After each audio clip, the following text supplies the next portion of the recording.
Hello students, तो आज की इस क्लास में हम लोग अध्याय 1 का ए पूरी तरीके से कंप्लीट करने वाले हैं। हमने कल की क्लास में क्या किया था, हमने कल की क्लास में प्रश्न 2 तक कंप्लीट कर लिए थे। आज की क्लास में हम प्रश्न 3 से शुरू करेंगे और प्रश्न 7 तक जो कि आपके अध्याय 1 का ए में है पूरा वो कंप्लीट हो जाएगा। यानी आज की इस क्लास में ये अध्याय प्रश्नावली 1 का ये पूरा कंप्लीट हो जाएगा। क्लास 10th का मैथ है, चैप्टर 1 अभी चल रहा है, आप लोग जानते होंगे। तो चलिए आज की इस क्लास को स्टार्ट करते हैं। देखिए, आज की क्लास का तीसरा प्रश्न है। तीसरा प्रश्न क्या है कि अभाज्य गुणनखंड विधि द्वारा निम्नलिखित पूर्णांकों के HCF व LCM ज्ञात कीजिए। ठीक है, तो इस तरह का क्वेश्चन हमने प्रश्न 2 में कर लिया था ऑलरेडी, प्रश्न 1 में भी। तो उसमें तो जांच भी करना था, इसमें जांच नहीं करना, सिर्फ इसका हमको LCM और HCF निकालना है। तो ये बहुत ही आसान है। तो आइए देखते हैं इसको कैसे सॉल्व करेंगे। तो 12, 15 और 21 का अभाज्य गुणनखंड विधि द्वारा LCM और HCF निकालना है। ठीक है, 12, 15 और 21 का अभाज्य गुणनखंड विधि द्वारा HCF और LCM निकालना है। तो आइए सबसे पहले इसका गुणनखंड कर लेते हैं। तो 12 का अगर गुणनखंड करेंगे तो यहाँ पे करते हैं, 2 का पढ़ेंगे 6 पर, 2 का 6 में 12, 2 का 3 में 6। ठीक, फिर 15 का कर लेते हैं साइड में। 15 का करेंगे तो 3 से कटता है 15, 3 का 5 में 15। ठीक, 21 यानी 21 का करेंगे तो 21 का क्या आएगा, अब 3 से इसको करेंगे, 3 7 21। ठीक, तो आप देखते हैं क्या आया है, यहाँ पे जो 12 है वो बराबर में आ गया है किसके, 2 गुणा 2 गुणा 3। अब 2 गुणा 2 को 2 पे पावर 2 लिख सकते हैं और गुणा में 3 लिख सकते हैं। 15 का क्या हो जाएगा, 15 का अगर लिखना चाहेंगे तो 3 गुणा 5, तो 3 और गुणा में 5 हो जाएगा। और 21 यानी 21 का लिखना चाहे तो 21 का गुणनखंड है 3 गुणा 7, तो यहाँ पे 3 और गुणा में 7 आ जाएगा। ये तो इसके गुणनखंड हो गए।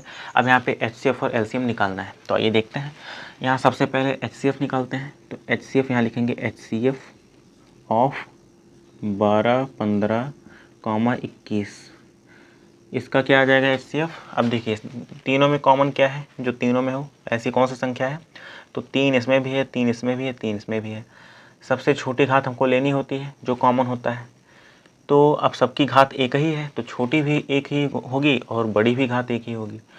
तो हम सिर्फ 3 को ले लेंगे क्योंकि सेम घात है तो वही छोटी हो गई। अच्छा, LCM निकालना है तो LCM यहाँ पे लिखेंगे LCM ऑफ 12, 15, 21। ये क्या आ जाएगा भाई, देखो अब कॉमन क्या है, 3 3 3, तो जो कॉमन होता है उसकी बड़ी घात लेते हैं। जैसा कि मैंने बताया यहाँ पे घात सेम है तो सिर्फ 3 ही लेंगे, गुणा। अब कॉमन के बाद जो जो बच जाता है उन सबको वापस से ले लेते हैं पूरे को। तो क्या क्या बच रहा है, 2 पे पावर 2 यानी 2 गुणा 2, 2 पे पावर 2 का मतलब 2 गुणा 2 होता है। और 5 बच रहा है तो यहाँ 5 लिख देंगे। और क्या बच रहा है 7, तो इसको भी लिख देंगे। ठीक, अब बस इसको मल्टीप्लाई कर लीजिए, आंसर आ जाएगा। तो 5 का 2 में 10 और 3 2 में 6, 10 का 6 में 60 और 60 का 7 में करेंगे तो 420 यानी 420। ये इसका LCM आ गया।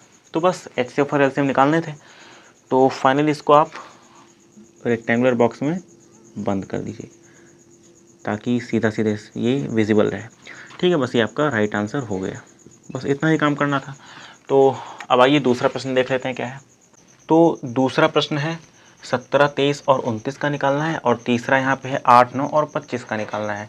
बस यहाँ पे 3 ही क्वेश्चन है इसमें। ठीक है, तो दूसरा मैं बताता हूँ कैसे करना है। अब सेम उसी तरीके से, अब देखिए 17 का गुणनखंड करने की कोई ज़रूरत है ही नहीं क्योंकि 17 एक अभाज्य संख्या होती है और इसका आप गुणनखंड करोगे तो सिर्फ 17 ही आएगा। यानी 17 ओवरऑल किसके बराबर हो जाएगा, 17 के ही। इसी तरीके से जो 23 है वो भी अभाज्य संख्या है, तो 23 का गुणनखंड करोगे तो सिर्फ 23 ही आएगा। एंड देन 29 भी एक अभाज्य संख्या होती है, 29 का फैक्टर यानी गुणनखंड करेंगे तो 29 ही आएगा, तो यहाँ पे 29 लिख देंगे।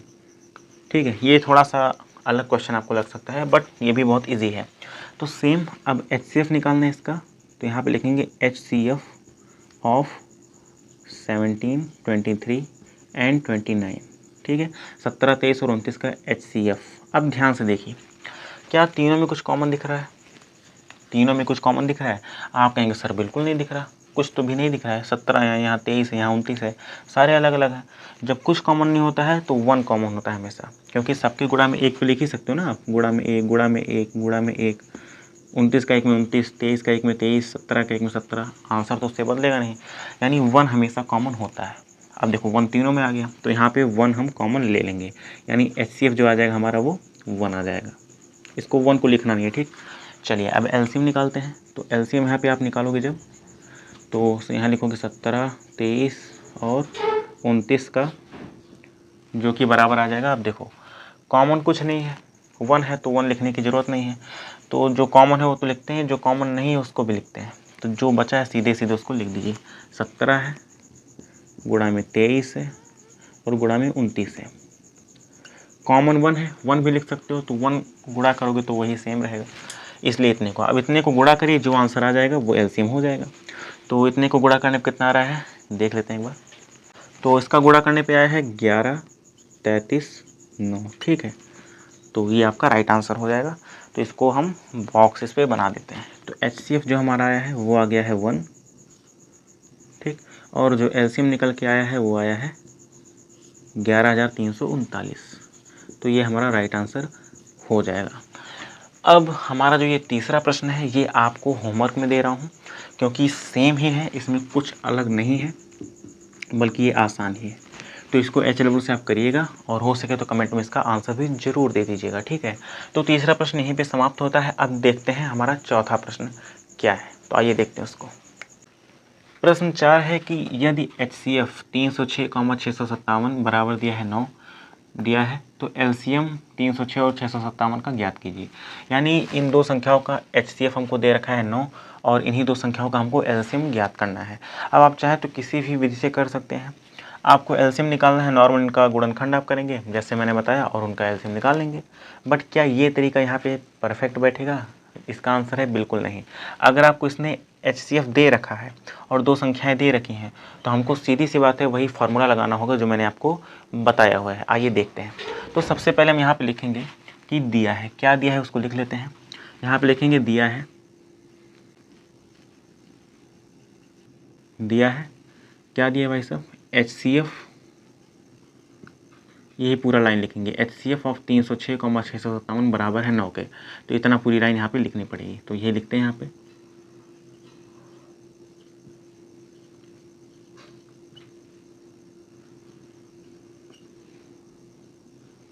ठीक है, तो दिया है HCF 306,657 बराबर 9। ये तो हमको क्वेश्चन में दे रखा है। तो हम अब यहाँ पे क्या करेंगे, हम वही फार्मूला लगाएंगे जो हमने आपको बताया हुआ है, क्योंकि वहाँ पे ये फार्मूला लगेगा। तो अब फार्मूला यहाँ पे लिख देते हैं कि चूँकि क्या लिखना है कि दो संख्याओं का गुणनफल बराबर होता है HCF गुणा LCM के, उनके HCF और उनके LCM के गुणनफल के बराबर होता है। तो पहले तो हमको वो फार्मूला लिखना होगा यहाँ पे। तो आइए यहाँ पे फार्मूला पहले लिख लेते हैं।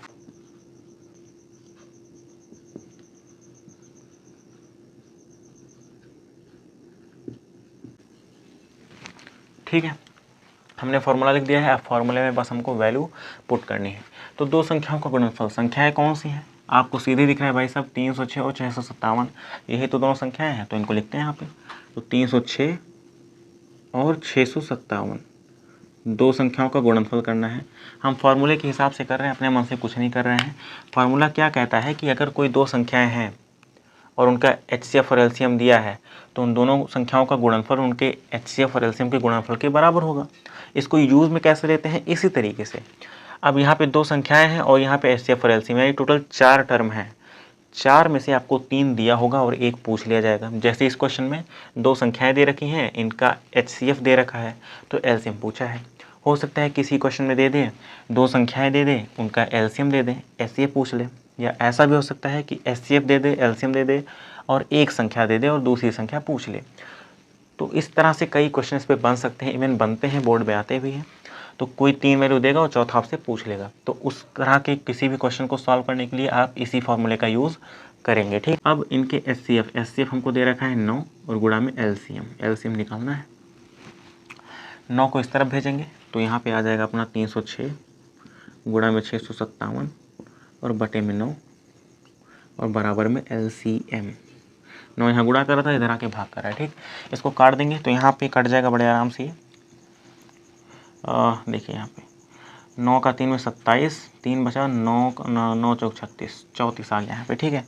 तो बस अब LCM जो हमारा आएगा, LCM को यहाँ पे लिख देते हैं। LCM बराबर आ जाएगा 34 गुणा 657। अब इनका जो गुणनफल होगा वही आंसर आ जाएगा। तो फाइनली अब हम इसका एलसीएम निकाल रहे हैं, तो एलसीएम बराबर आ जाएगा, इसको गुणा करके क्या आएगा देखते हैं इसको, 22, 33, 8। ठीक है, ये हमारा फाइनल आंसर है, तो इसको हम बॉक्स में कैद कर देते हैं। ठीक, ये हमारा फाइनल आंसर निकल के आ चुका है। तो बस इतना ही काम इसमें करना था, नॉर्मल फार्मूला हमने लगाया और वैल्यू आ गई। इस तरह के क्वेश्चन 2 अंक में आ सकते हैं, या मे भी ऑब्जेक्टिव में आपको दे दे। तो अब चलिए अगला क्वेश्चन देखते हैं क्या है। 5 है, प्रश्न 5 क्या है कि जांच कीजिए कि क्या किसी प्राकृत संख्या n के लिए संख्या 6 पे पावर n अंक शून्य पर समाप्त हो सकती है। अब ये ठीक उसी तरह का क्वेश्चन है जैसा कि हमने उदाहरण 1 सॉल्व किया हुआ है। ठीक है, वहाँ पे 4 पे पावर n था, यहाँ पे 6 पे पावर n है, और कह रहे 0 पर समाप्त हो सकती है कि नहीं। तो आइए एक बार चेक करते हैं। अब इसको भी सेम उसी तरीके से कर सकते हैं, 2 और 5 का गुणनखंड मान करके, बट उस तरीके से अगर नहीं भी करना चाहें तो एक तरीका और भी होता है इसको करने का, वो भी जान जाइए। तो कैसे करेंगे इसको, तो हम सबसे पहले मान लेंगे। क्या मानेंगे देखिए, अब कह रहे हैं कि भैया n एक प्राकृत संख्या है और 6 पे पावर n अंक 0 पर समाप्त हो रही है कि नहीं, ये हमको बताना है। तो n प्राकृत संख्या है तो n का मान लेते हैं। तो मान लिए माना कि यदि n बराबर 1, अब 1 से ही प्राकृत संख्या शुरू होती है तो 1 से मान रहे हैं। यदि n बराबर हम 1 लेते हैं तो 6 पे पावर n क्या आएगा, तब 6 पे पावर n बराबर हो जाएगा 6 पे पावर 1, क्योंकि n की जगह पे 1 आ गया, जो कि एक्चुअली बराबर है 6 के। और यहाँ पे अंतिम अंक शून्य नहीं आया है, 6 आया है, 6। चलिए एक बार n की वैल्यू कुछ और ले लेते हैं, प्राकृत संख्या ही लेनी है ना। तो लिखेंगे यदि n बराबर 2, तब 6 पे पावर n बराबर हो जाएगा 6 पे पावर 2, क्योंकि n बराबर हमने 2 ले रखा है। और उस केस में n की वैल्यू 6 पे पावर 2 की वैल्यू क्या आती है, 6 पे पावर 2 का मतलब 6 का गुणा 6 में 2 बार करना है, तो 6 का 6 में 36 आ जाएगा। और इस केस में भी अंतिम अंक 6 आया है, ना कि 0। यही तो कह रहे हैं भाई कि 6 पे पावर n अंक 0 पर समाप्त हो सकती है, ऐसी कोई वैल्यू है, वही तो हम चेक कर रहे हैं। तो चलिए कोई और अंक ले लेते हैं। तो अब इस बार हम 3 ले लेते हैं कि यदि n बराबर 3 अगर हम ले लें तो क्या होगा, तो तब भाई साहब ये हो जाएगा 6 पे पावर n जो है वो बराबर हो जाएगा 6 पे पावर 3 के, n की जगह पे 3 माना है हमने। और इसकी वैल्यू होती है 6 का क्यूब, आप करोगे 6 का गुणा 3 बार 6 में ही करना है, तो कितना आ जाएगा, 216 होता है इसका क्यूब। और यहाँ पे भी आप वापस देखेंगे कि अंतिम अंक 6 आया है।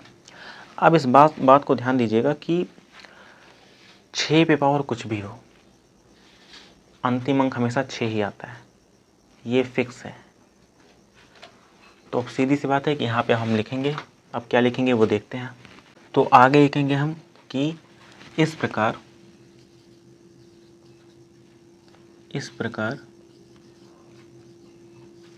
n के प्रत्येक मान के लिए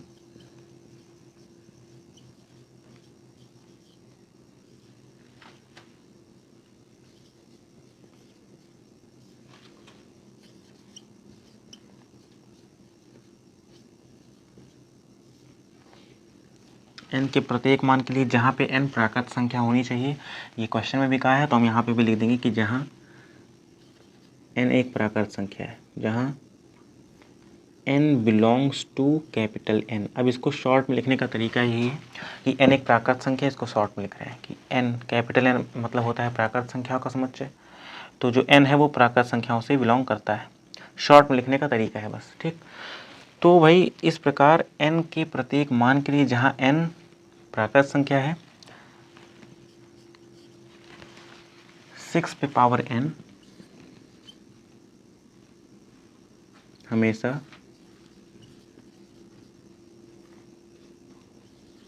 अंक 6 पर ही समाप्त होगी।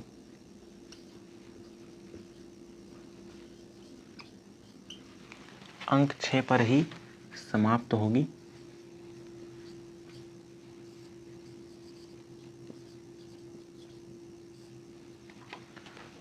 अतः अब क्या कहा था कि भैया 6 पे पावर n अंक 0 पर समाप्त हो सकती है। तो लिख देंगे अतः 6 पे पावर n अंक 0 पर समाप्त नहीं हो सकती।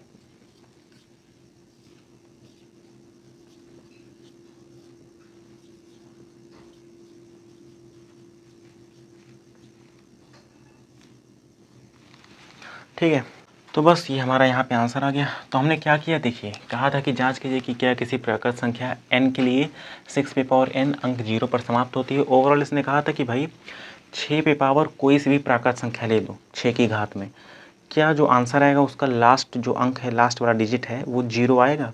तो ऐसा कभी नहीं होता है। 6 पे पावर आप कुछ भी ले लीजिए, हमेशा 6 आता है। अब उसी बात को हमको यहाँ पे प्रूफ करके दिखाना था। तो हमने क्या किया कि भाई n की वैल्यू हमने लेनी शुरू कर दी, वो भी प्राकृत संख्या लेनी है। जब n की वैल्यू हमने 1 ली तो वहाँ पे उस 6 पे पावर n की वैल्यू 6 आ गई, अंतिम अंक 6 है। n की वैल्यू हमने 2 ली तो अंतिम अंक 6 वापस आ गया। n की वैल्यू 3 ली तब भी कुल सॉल्व करने पे अंतिम अंक 6 आ गया। इसी तरीके से n की वैल्यू आप कोई सी भी प्राकृत संख्या ले लो, अंत में 6 ही आएगा। ठीक है, ये बहुत अच्छा ही तरीका है सॉल्व करने का। तो आगे देखते हैं। तो हमने यहाँ पर लिखा कि इस प्रकार n के प्रत्येक मान के लिए जहाँ n बिलोंग्स करता है कैपिटल N यानी नेचुरल नंबर्स के समुच्चय में, तो यहाँ पे 6 पे पावर n हमेशा अंक 6 पर ही समाप्त होगी। तो जब हमेशा 6 पे समाप्त होगी तो सीधी सी बात है 0 पे समाप्त नहीं हो सकती। तो बस यही लास्ट लाइन लिखेंगे कि अतः 6 पे पावर n अंक 0 पर समाप्त नहीं हो सकती। यही हमारा फाइनल आंसर हो गया। ठीक है, तो होप करता हूँ आपको ये क्वेश्चन समझ में आ गया होगा। तो अगला क्वेश्चन आइए चेक करते हैं क्या है। प्रश्न 6 क्या है ये देखते हैं। देखिए प्रश्न 6 है कि व्याख्या कीजिए कि 7 गुणा 11 गुणा 13 प्लस में 13 और 7 गुणा 6 गुणा 5 गुणा 4 गुणा 3 गुणा 2 गुणा में 1 और प्लस में 5 भाज्य संख्या क्यों है। तो ये भाज्य संख्या क्यों है ये हमको व्याख्या करना है, यानी सिद्ध करना है ओवरऑल। तो सबसे पहले आप जान जाइए कि भाज्य संख्या होती क्या है। वे संख्याएं जो या तो 1 से कट जाएं या स्वयं से कट जाएं। जैसे कि मान लीजिए ये एक संख्या 13 है, तो या तो ये 1 से डिवाइड होगी या तो ये खुद यानी 13 से डिवाइड होगी। इसके अलावा क्या ये और किसी से डिवाइड है, तो आप बोलेंगे नहीं। तो ये होती है अभाज्य संख्या।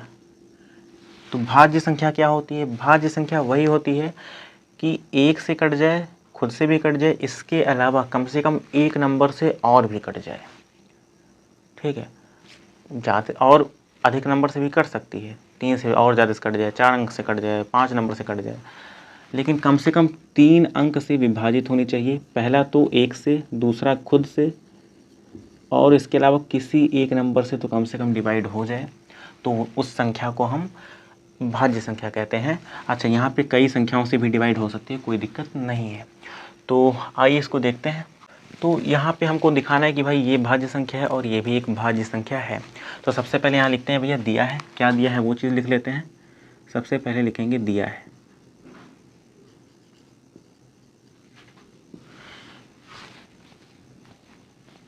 दिया है, क्या दिया है, 7 गुणा 11 गुणा में 13 और प्लस में 13, ये हमको एक संख्या दे रखी है।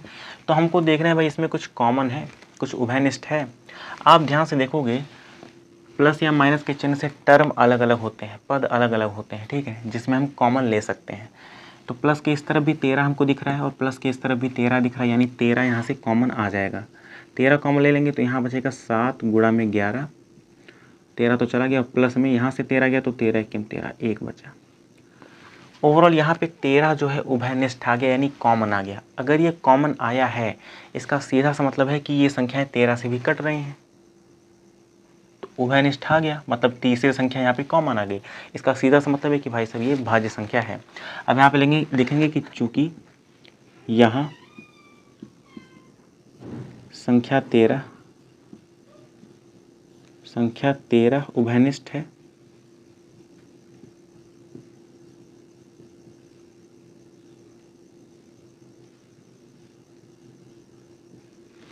यहाँ संख्या 13 उभयनिष्ठ है, अतः यह एक भाज्य संख्या है। अतः यह एक भाज्य संख्या है, लिख दीजिए।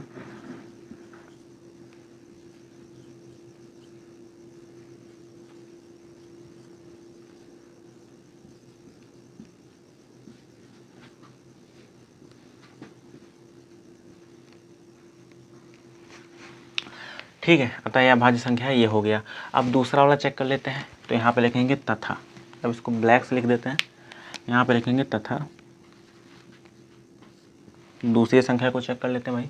ये दिया है 7 से लेकर 1 तक गुणा में, तो हम यहाँ पे लिख देंगे 7 गुणा 6 गुणा 5 गुणा 4 गुणा में 3 गुणा में 1 2 और 1। ठीक है, और प्लस में 5 दे रखा है। इसमें भी सेम काम। अब देखिए यहाँ पे 5 यहाँ है और 5 यहाँ पे भी है, तो 5 कॉमन आ जाएगा। 5 कॉमन लेते ही यहाँ पे बच जाएगा 7 गुणा में 6 गुणा में 4 गुणा में 3 2 और 1, और प्लस में 5 यहाँ से उठाया तो भैया यहाँ 5 1 में 5 यानी 1 बचा। ओवरऑल यहाँ पे भी 5 कॉमन आ गया। अब 5 अगर कॉमन आ गया तो सीधी सी बात है एक भाज्य संख्या होगी। अगर कुछ नहीं कॉमन आता तब तो ये भाज्य संख्या नहीं होती। अब क्योंकि कोई अंक कॉमन आ जा रहा है, मतलब 5 से पूरी संख्या कट रही है, डिवाइड हो रही है। ठीक है, 1 और खुद के अलावा 5 से भी ये संख्या कट रही है, तो यही तो भाज्य संख्या की डेफिनेशन है। सेम इसमें भी 1 और अब इसको पूरा सॉल्व करेंगे तो एक संख्या मिलेगी, तो 1 से तो ये संख्या पूरी कट जाएगी, और ये जो सॉल्व करने पे आएगा इससे भी ये संख्या कट जाएगी। इसके अलावा 13 से भी ये संख्या कट रही है, क्योंकि 13 इसमें उभयनिष्ठ है, इसलिए ये एक भाज्य संख्या हो जाएगी। सेम इसमें भी वही चीज़ देखेंगे कि चूँकि यहाँ 5 उभयनिष्ठ है, यहाँ संख्या 5 उभयनिष्ठ है,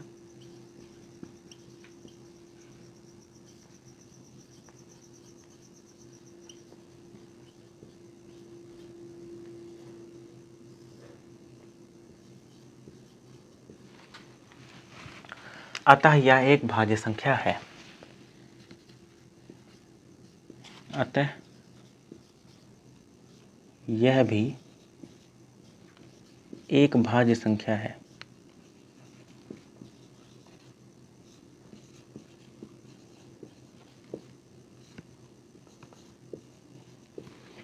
ये आपका राइट आंसर हो गया।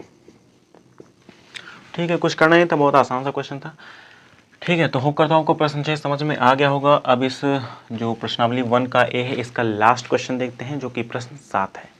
तो देखते हैं प्रश्न 7। देखिए प्रश्न 7 है। अब ये सबसे बड़ा क्वेश्चन है। ठीक है, बस देखने में बड़ा क्वेश्चन है, आंसर इसका बहुत छोटा है। ठीक है, क्वेश्चन देखने में बड़ा है। ओके, तो आइए एक बार पढ़ते हैं क्या है प्रश्न 7। प्रश्न 7 है कि भाई किसी खेल के मैदान के चारों ओर एक वृत्ताकार पथ है। इस मैदान का एक चक्कर लगाने में सोनिया को 18 मिनट लगते हैं, जबकि इसी मैदान का एक चक्कर लगाने में रवि को 12 मिनट लगते हैं। मान लीजिए वो दोनों एक ही स्थान व एक ही समय पर चलना प्रारंभ करके एक ही दिशा में चलते जाएं या चलते हैं, तो कितने समय बाद वे दोनों पुनः प्रारंभिक स्थान पर मिलेंगे।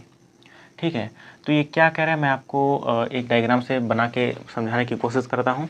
देखिए इसने बोला कि किसी खेल के मैदान के चारों ओर एक वृत्ताकार पथ है। वृत्ताकार पथ मतलब मान लीजिए ये एक सर्कल है, ये मान लीजिए एक सर्कल है। ठीक है, खेल का मान लीजिए मैदान है, तो इसके चारों ओर मान लीजिए एक पथ है, यानी रास्ता है। अब ये जो रास्ता है मान लीजिए कितना भी लंबा हो, उससे मतलब नहीं है। इसने बोला कि इस मैदान का एक चक्कर लगाने में, मान लीजिए स्टार्टिंग पॉइंट है, अब कोई तो स्टार्टिंग पॉइंट होगा, तभी तो मान लीजिए यहाँ से पूरा घूम के वापस यहाँ पे पहुँचेंगे, तब एक चक्कर कंप्लीट होगा, तब तो मानेंगे। तो मान लीजिए स्टार्टिंग पॉइंट है। अब कह रहा है एक चक्कर लगाने में सोनिया को 18 मिनट लगते हैं। सोनिया अगर यहाँ से शुरू करती है चलना, वापस चक्कर लगा के यहाँ पे पहुँच जाती है, तो उसको 18 मिनट लगते हैं, यानी सोनिया को लग रहे हैं भाई साहब 18 मिनट का टाइम। अब देखते हैं अगला है क्या। फिर कह रहा है कि जबकि इसी मैदान का एक चक्कर लगाने में रवि को 12 मिनट लगते हैं। अब जो रवि है भाई, वो उसकी स्पीड थोड़ी तेज़ है। वो क्या कर रहा है कि भाई यहाँ से शुरू कर रहा है, पूरा चक्कर कंप्लीट कर रहा है, लेकिन कितने टाइम में, सिर्फ 12 मिनट में। तो जो रवि साहब है अपने उनको 12 मिनट लग रहा है चक्कर कंप्लीट करने में, जबकि सोनिया जी को 18 मिनट का टाइम लग रहा है। तो आगे देखते हैं। फिर कह रहा है कि मान लीजिए वो दोनों एक ही स्थान व एक ही समय पर चलना प्रारंभ करके, अब कह रहा है कि भाई मान लीजिए वो एक ही स्थान, मान लीजिए यहीं से दोनों एक साथ अब चलना शुरू कर रहे हैं, और एक ही समय पर और एक ही स्थान पर, एक ही स्थान से और एक ही दिशा में, मतलब दोनों एक ही दिशा, मान लीजिए इस दिशा में जा रहे हैं तो दोनों लोग इसी दिशा में, ये नहीं कि रवि इस तरफ जा रहा है सोनिया इस तरफ जा रही है, इस तरह से नहीं, दोनों एक ही दिशा में चलते हैं। तो कितने समय बाद वे दोनों पुनः प्रारंभिक स्थान पर मिलेंगे। तो ओवरऑल समझ में आया। अब वे दोनों यहाँ से चलना शुरू कर रहे हैं एक ही दिशा में, यानी उन दोनों में रेस अब हो रही है। अब स्पीड तो वही है भाई, इसको 18 मिनट लगेगा, इसको 12 मिनट लगेगा। तो कह रहा है अगर दोनों साथ के साथ इसी दिशा में चल रहे हैं तो कितने समय बाद वो इसी पॉइंट पर दोनों जन मिल जाएंगे, तो कितने टाइम बाद मिलेंगे। अब एक बार हम नोटिस करते हैं यहाँ पे, देखिए मान लीजिए कि अब जो सोनिया है, अब मैं आपको थोड़ा समझाता हूँ यहाँ पे। सोनिया को लगता है 18 मिनट, ठीक। मान लो सोनिया से शुरू करती है और एक चक्कर पूरा उसने लगाया और यहाँ तक जब पहुँची तो उसको लग गए 18 मिनट। सही बात है। और वहीं पे अब चूंकि रवि को 12 मिनट में लगता है चक्कर को कंप्लीट करने में, तो रवि भाई साहब तो 12 मिनट में चक्कर कंप्लीट करके और आगे बढ़ के यहाँ कहीं आ गए होंगे। जब तक सोनिया यहाँ पहुँचेगी 18 मिनट लेके, तब तक रवि जो है 12 मिनट में यहाँ और 6 मिनट में मान लो यहाँ पहुँच जाएगा, क्योंकि सेम टाइम में दोनों का लोकेशन यहाँ पे है। चलिए अब अगला चक्कर देखते हैं। अगला चक्कर जब सोनिया लगाएगी, या रवि का भी देख लेते हैं। रवि ने 12 मिनट में यहाँ पहुँचा रवि। अगला चक्कर जब रवि लगाएगा तो 24 मिनट हो जाएंगे। अगला चक्कर जब रवि लगाएगा तो 36 मिनट हो जाएंगे। रिलेट कर पा रहे हो कि नहीं, क्योंकि रवि को 12 मिनट लग रहे हैं। पहले चक्कर में 12 मिनट, दूसरा चक्कर लगाएगा तो 24 मिनट, तीसरा चक्कर लगा के यहाँ पहुँचेगा तो 36 मिनट लगेंगे, और चौथा चक्कर लगा के जब यहीं पे पहुँचेगा प्रारंभिक स्थान पे तो 48 मिनट उसको हो जाएंगे टोटल। वहीं पे सोनिया की बात करें तो जैसे ही वो पहला चक्कर लगाती है उसको 18 मिनट का टाइम, दूसरा चक्कर जब वो लगा के कंप्लीट करके इस स्थान पे पहुंचती है तो उसको 36 मिनट का टाइम लगता है, और जब वो तीसरा चक्कर लगा के इस स्थान पे पहुंचती है वापस तो उसको 54 मिनट हो गए होते हैं। अब यहाँ से कुछ आप नोटिस कर पाए, इस स्थान पर वो दोनों कभी मिले या नहीं मिले। अब आप टाइम को देखिए ध्यान से, 12 यहाँ पे नहीं है, 24 यहाँ पे नहीं है, 18 यानी 36 और 36, यानी एक समय ऐसा आ रहा है कि जब वो लोग शुरू में किए थे स्टार्ट, उसके 36 मिनट बाद जो रवि साहब हैं वो 3 चक्कर लगा के प्रारंभिक स्थान पर पहुंच चुके हैं, और उसी जगह पे सोनिया जो है 2 ही चक्कर उतने देर में लगा पाई हैं, लेकिन वो भी प्रारंभिक स्थान पर पहुंच चुकी हैं। तो यही तो हमसे पूछा था कि भाई साहब कितना समय, मतलब कितने समय बाद वे दोनों पुनः प्रारंभिक स्थान पर मिलेंगे। सीधा सा आंसर भाई 36 मिनट बाद दोनों प्रारंभिक स्थान पर मिल जाएंगे। होप करता हूँ आपको समझ में आ गई होगी चीज़ें। नहीं समझ में आए थोड़ा सा पीछे कर लेंगे तो समझ में आ जाएगा, ठीक है। तो ये तो बस मैंने रफली समझाया है ताकि आपके माइंड में घुसे क्वेश्चन है क्या। सॉल्व करने का सिंपल तरीका है इन दोनों का एलसीएम निकालना है। एलसीएम जब आप निकाल दोगे आंसर आ जाएगा। तो बस यहाँ पे क्या लिखना है, पूछा है कितने समय बाद वे दोनों पुनः प्रारंभिक स्थान पर मिलेंगे, तो यहाँ पे लिखिए कि दोनों के प्रारंभिक स्थान पर मिलने का समय, दोनों के प्रारंभिक स्थान पर मिलने का समय।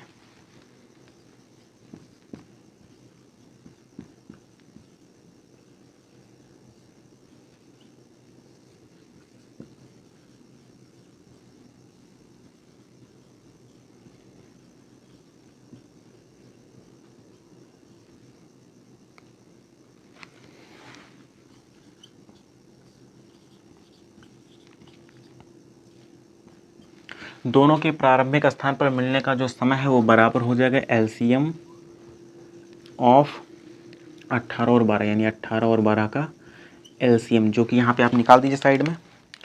तो 12 और 18 ये एग्जाम में कर दीजिएगा, मतलब एलसीएम भी आपको सामने ही निकालना होता है, साइड में मत निकालिए। 2 का 6 में 12, 2 9 में 18, यहाँ पे वापस से 2 का टेबल, 2 3 6 और 9। अब 3 का पहाड़ा जाएगा, 3 का 1 में 3 और 3 3 का 9, ठीक। तो यहाँ पे ओवरऑल एलसीएम क्या आ चुका है, आ गया हमारा 2 गुणा 2 गुणा 3 गुणा 3, यानी 2 गुणा 2 गुणा 3 और गुणा में 3, जो कि एक्चुअली हो जाएगा 2 दूना 4, 4 3 12, 12 3 36 मिनट, क्योंकि मिनट में क्वेश्चन दिया है तो आंसर भी मिनट में आएगा। तो ये 36 मिनट ओवरऑल आंसर हमारा आ गया है। एग्ज़ाम में आपको ऐसे ही सॉल्व करना है, ये सब फालतू चीज़ें नहीं करनी है।